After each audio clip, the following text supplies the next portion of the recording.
Hey guys, welcome back to my old tractor shed. This is take 2 of dismantling the gearbox here. I was out here this morning working away, dismantling this, and I forgot to turn the close-up camera. I worked so hard to get this camera set up to get you guys a good view, and got a few pieces off this morning. And then when I went in for lunch, I realized that I hadn't turned that camera on. So I'm going to kind of cobble this together. I tried to edit it. I was just going to use some still images to try and do it. That wasn't working with the dam. So I've actually just kind of reassembled it partially. I haven't put the roll pins and stuff back in. We'll kind of go through that. But I did want to put it back together so I could show you the pieces that I was taking off. So I'm going to use some of the video from this morning, and it's after lunch now, obviously. And we'll try and cobble something back together. But yeah, I would... The close-up image is what we need for this. So there was a little piece about the bearing from yesterday. I'm going to insert that now. But I wanted to back up a little bit from the other day. When I removed the final drive, that bearing on the PTO shaft had come apart. I've washed it all up, put my good glasses on, checked it over. There's absolutely nothing wrong with it. I had mentioned when I was taking that off, when I looked at the picture, it looked like there should have been a snap ring. I'm going to include image of this parts book right about here, and number 17, I'll highlight it. 17 and 16. 17 was the snap ring, 16 was the washer, and then behind it, number 15. I had said in that the other day that it looked like there should have been another snap ring there, and yet the bearing came right out. Washed this bearing up, and I'm looking at it close. I'll include a picture of the bearing right about here. See, there's a groove there. I think that snap ring, or ring of some sort, number 15, is supposed to go into this groove. I've been looking at the housing and how it all goes together. I think that prevents this bearing from going in too far, and then the back side of this bearing would come up against this.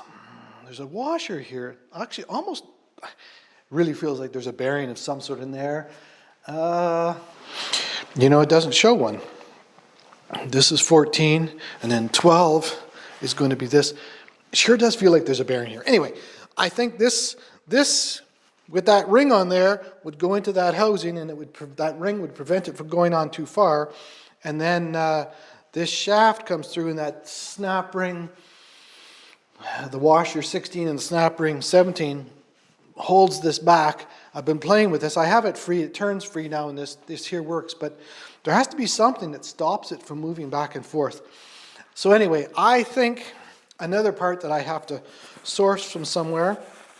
So I have washed this, and I have put a little wee bit of gear oil on it, and I'm just going to put it in a Ziploc bag, and then I've written on here bearing for the end of the PTO shaft. Actually, I guess I can put number 14 on here as well. All right, so I've put number 14 on there, and tucked that away. Other thing I did, I don't think that camera will see it. One of my little rolling tables I put here up against this PTO shaft, so I don't be running into that PTO shaft. All right, get this out of my way. All right, so that's the bearing taken care of. I'm not sure how I'm going to do this. All right, let's go to the close-up camera that is now turned on. First thing I did this morning actually was I removed this here, this oil line. It's got like a flare fitting or whatever on this end.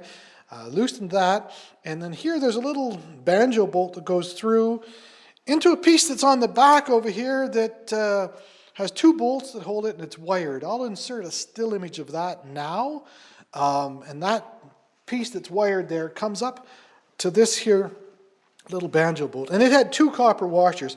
I had tucked a piece of paper underneath here and very, very carefully took that apart. Of course, the other piece is loose now because I didn't retighten it, but I didn't want to drop that copper washer in there, so I only put the one back in.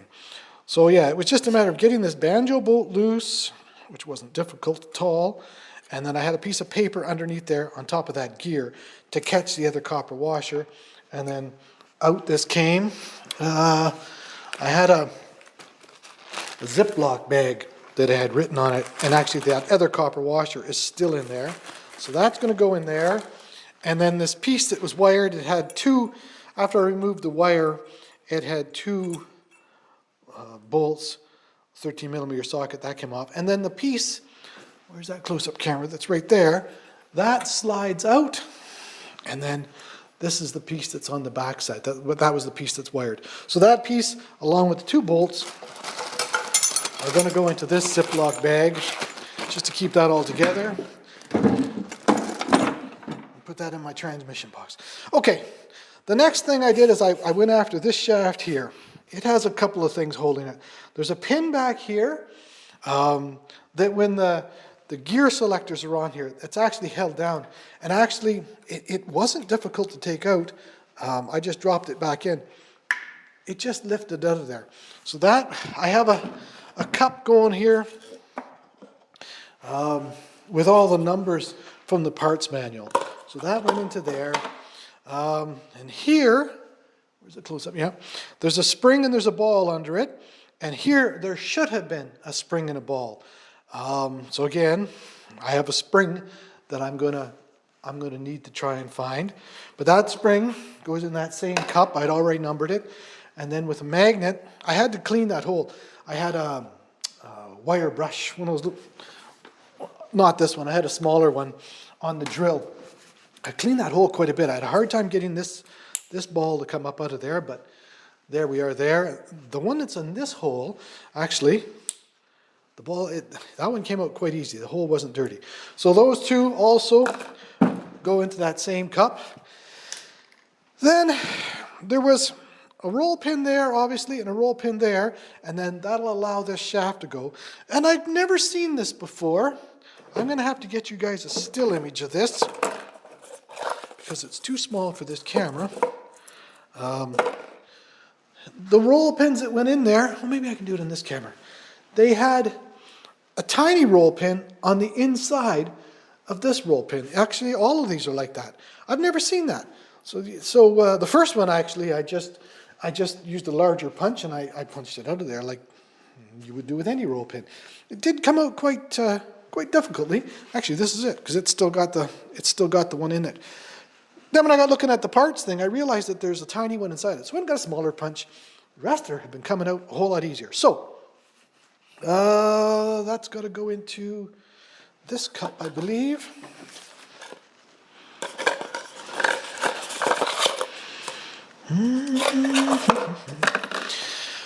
So obviously I didn't put the roll pins back in, but I did put the shaft in. So after, I put a paper towel underneath both of these, and I got the roll pins out, and then with a little wee bit of persuasion, there was a cap as well. I think I got some shots of that. A little tiny cap that looks like it just looks like a frost plug. It's in the ends where these shifter shafts go in, so that had to be pushed out. And all I did there is once I loosened these 2 and this shaft could slide, I used it as just like a slide hammer, and I managed to tap those out. This shaft is a little bit snugger than that one, but really it just has to wiggle. That pin's out. This here one's a little snug. Just slide it along.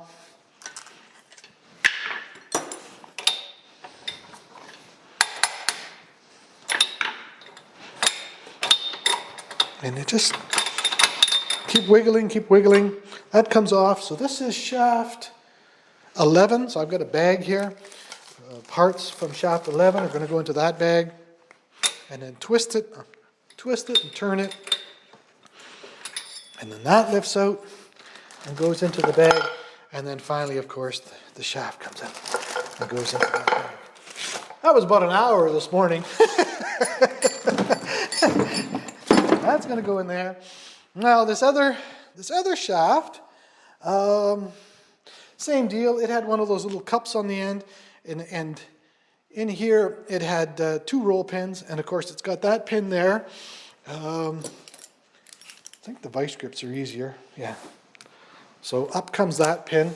Again, when the shifter plate is on here, that's what locks that down into place. So that comes out. That is number... should be this cup. Yep, 24. Yes, just double checking, make sure I'm putting these back into the right cup. I've got the 2 roll pins. Where's that camera?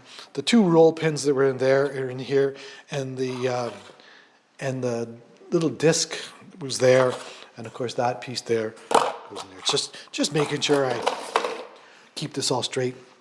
Okay, so now this shaft, this one actually came out quite easy. It's a little snug on there.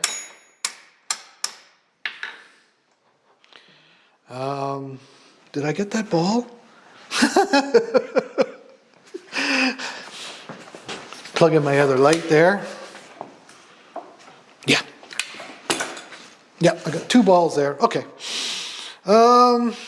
Yeah, so now this one here, and this just lifts out. This shaft here come out a whole lot easier than the other one.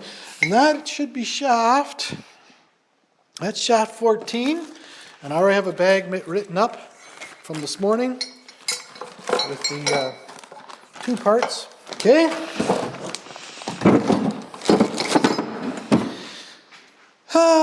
And actually, this is about where I quit this morning.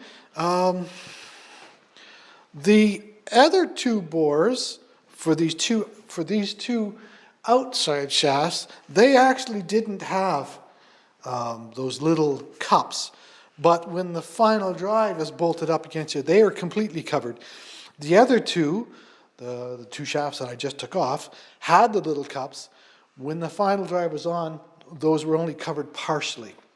So I have already removed the two roll pins out of there.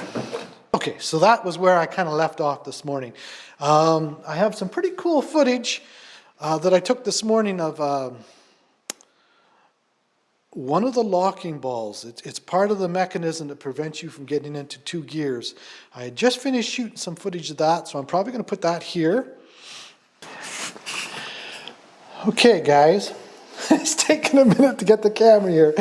So this shaft here is the outside rod that I'm about to move. But if you look inside that shaft there, right where my fingernail is, there's a little hole. And you watch what happens when I move this shaft. See the ball?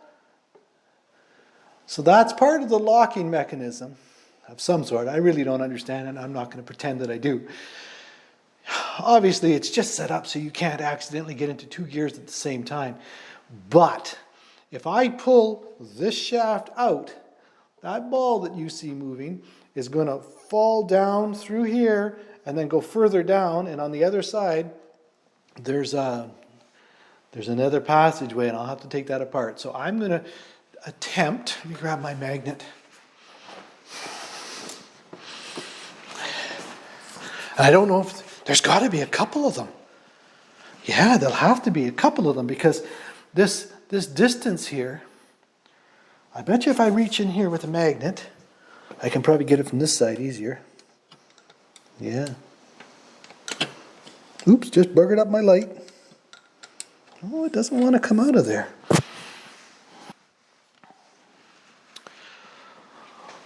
So now, that ball that you could see moving up and down in that footage from this morning, that's being moved by this shaft here. So this hole, where is that camera? Yeah, this hole here, that's where we were looking at that other ball moving up and down. Won't really show up in this close-up camera, but that goes on a downward angle. And on the outside, just out of view of the camera, there's a drilled hole that comes up through there. So I suspect, I remember reading in that book about, they warned you to be really careful. I think what's going to happen is when I take this shaft out, that ball you see, and I think there's two of them. Yes, there is two of them because of the space. It requires two that they're moving up and down. When I remove this outside shaft, and it'll be the same thing on the other side, although at the moment, I don't think I'm going there. I might be. Those two balls, maybe that camera can see, there's a cast knob, and there's two holes drilled in these upward angles that facilitate, well, they had to have some way of getting in there with the drill. The balls aren't down here. The balls are between the two shafts. They're between the two shafts. So I have to think about this. I can see that one moving there. I can probably get the one with a magnet, but I got to be thinking about the other one. I can touch it, but it doesn't come. Not quite sure why. Let me play with this for a couple minutes.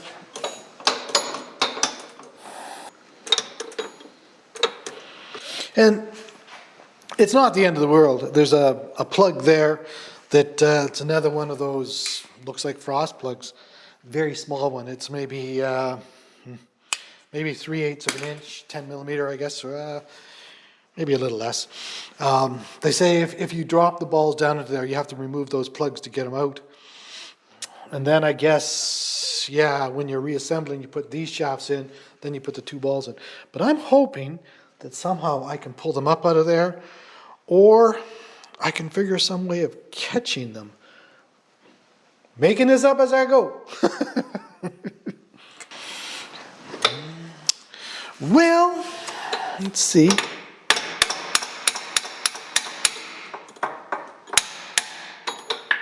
We're going to take that one out, eh?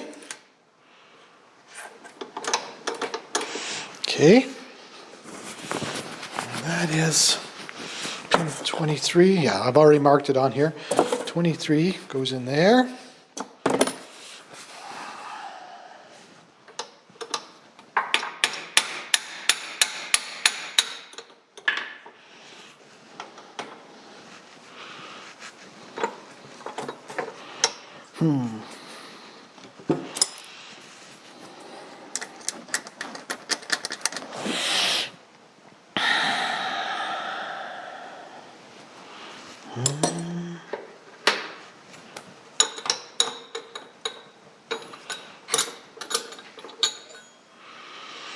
There's our selector fork that goes down onto, I believe they call that auxiliary shaft. I'll look that back up in a minute.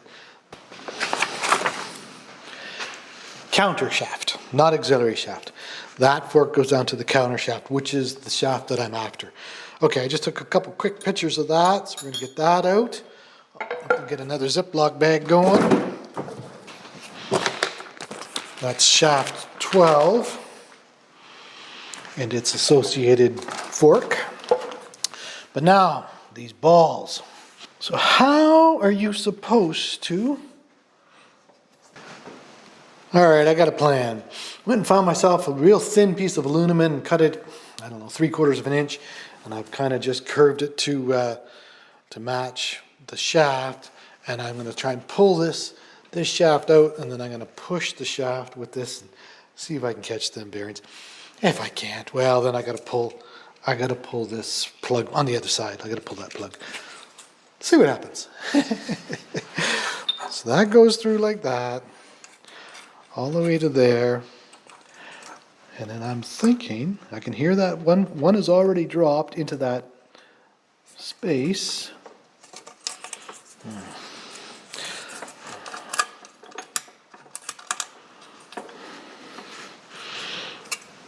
Okay, I can still see the one ball in here. So now I'm going to try and push that shaft out with this.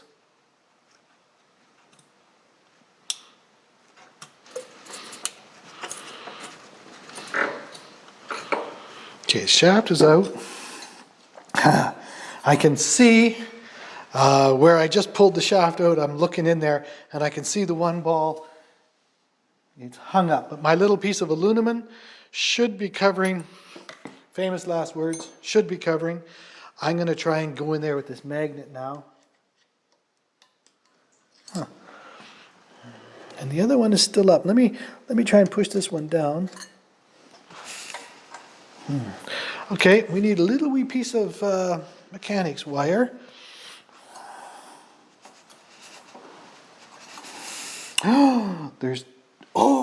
There's one under here too.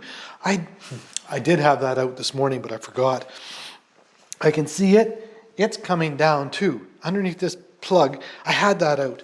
Where does that close-up camera get it? Yeah, there's a plug here, same as on this side. I did have that out this morning, and there's a spring and a ball under that.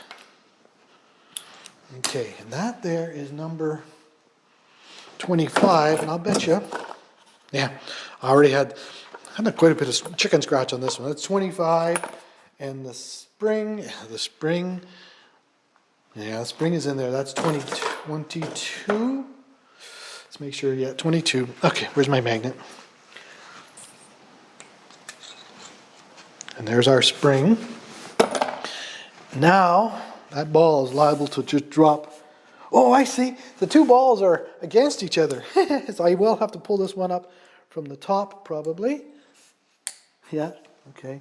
I've got the one. Put that in there. Now,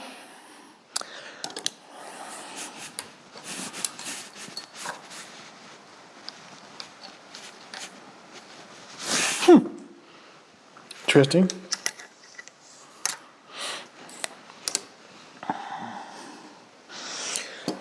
They don't want to drop out of there for some reason. I think I need a little piece of coat hanger wire or something. I can get at it from here, from the inside. I can see it, but I just need something to go around. Need something to go around a corner. Piece of coat hanger.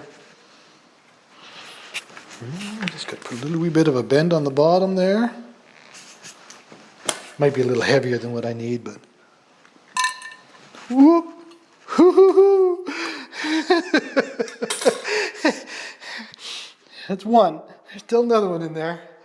That one almost ended up in the bottom, but again, not the end of the world. I can still see one. We're going to be a little bit more. I think it just dropped. Yes, it did, but it's not rolling. Let's get our magnet going from this end. And there's our other one. Okay. So now we have to number this John Deere Special Service Tool number something or other. I'm going to bring that camera over here. And we're going to have a look at this gear that's welded. We got a pretty good view of it now.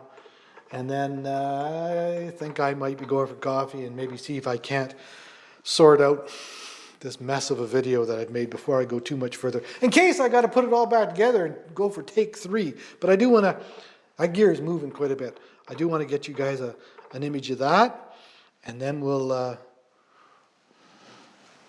move on to gear removal. Give me a second. When I move this gear here, you watch that gear down there. That's on that auxiliary shaft.